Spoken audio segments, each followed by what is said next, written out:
In France, home care is promoted as an alternative to hospital and is supposed to improve quality of life and reduce costs. But why do patients come back to hospital? What are they looking for that they cannot have at home?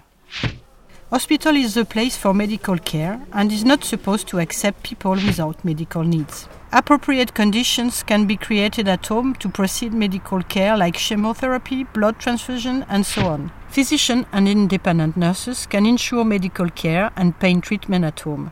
How can the process increase quality of life?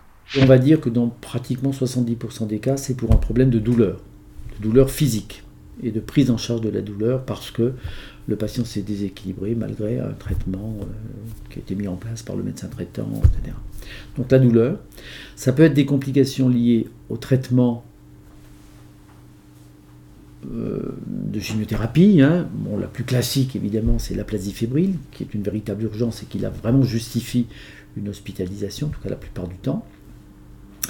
Mais également, très fréquemment, le motif, c'est tout simplement un épuisement de l'entourage, un épuisement des aidants qui rend le maintien à domicile impossible. Et ça, c'est aussi une véritable urgence. Dans l'établissement où on est, c'est quelque chose qui est assez bien ancré. C'est vrai que le fait que soit accepté un ensemble de professionnels de thérapie qu'on appelle complémentaires, aussi nous fait dire que c'est quelque chose qui fonctionne assez bien dans la maison et qu'on essaye de prendre en charge le patient autrement que uniquement en répondant par des cachets, que ce soit dans le domaine de la douleur ou dans les autres domaines en général. C'est vrai qu'on a aussi une esthéticienne, on fait de l'hypnothérapie, on fait plein de choses, la méditation. Et je vous propose simplement qu'on commence par une méditation guidée. Donc vous pouvez simplement vous installer. Et puis il m'arrive aussi parfois de faire vraiment tout à fait autre chose que ce que je devrais faire, que mes fonctions le demandent.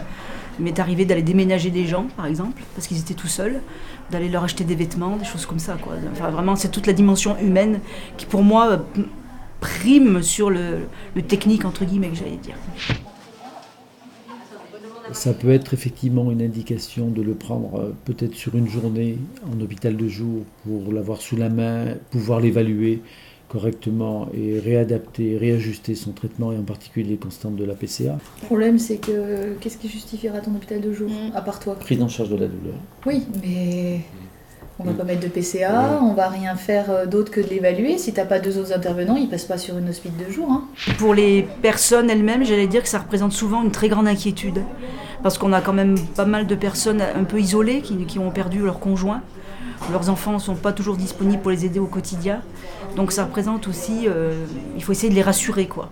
De leur dire que si le retour à domicile il est possible, peut-être qu'au bout de quelques temps il sera difficile. Mais moi je rencontre les familles bien sûr, quand il y en a, ou parfois ce sont des amis entre guillemets, donc c'est très bien aussi. On rencontre, on fait souvent, j'aime bien faire des entretiens avec le patient dans la chambre, souvent j'aime bien. Je trouve que c'est plus humain aussi, on est plus proche des personnes et puis on décortique tout l'aspect effectivement vie quotidienne, comment la personne va-t-elle vivre à la maison, quels sont ses besoins, etc. Comment la famille, elle, peut intervenir pour l'aider au mieux de ses capacités et de ses possibilités aussi.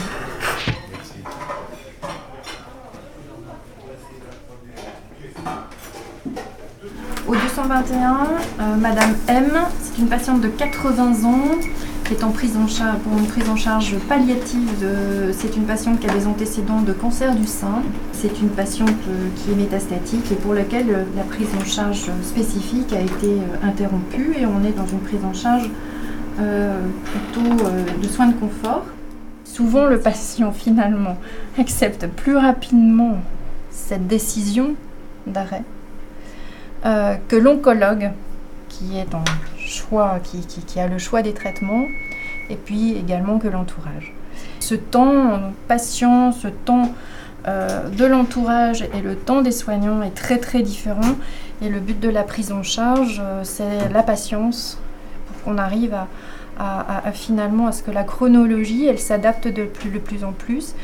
Parfois, elle ne s'adapte jamais, elle ne se retrouve jamais.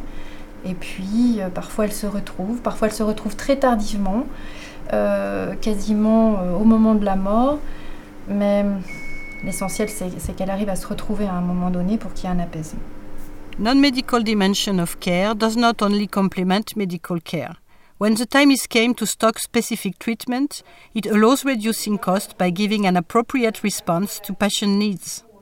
It also responds to patient and relatives' real expectations when physical pain hides mental suffering. Far from the usual bargaining between quantity and quality of life, we assume that non-medical support improves quality of life and could contribute to increase patient overall survival.